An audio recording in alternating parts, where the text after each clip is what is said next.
Are you worried about suggested posts on your Facebook feed?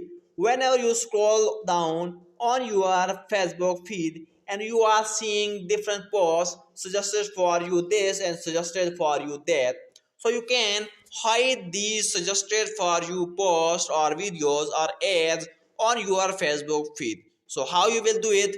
For that, just open your Facebook account and click on your profile and just click on your settings icon. Here you can see at the top right side a gear option. This is a setting option. Just click on this setting option, and now in search, just search for suggested.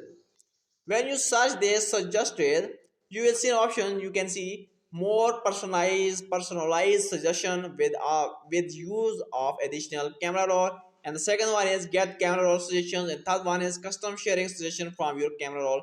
So you have to turn off all these suggestions. So first of all, click first one, turn this off. Click second one, turn this off. Click third one and turn this off.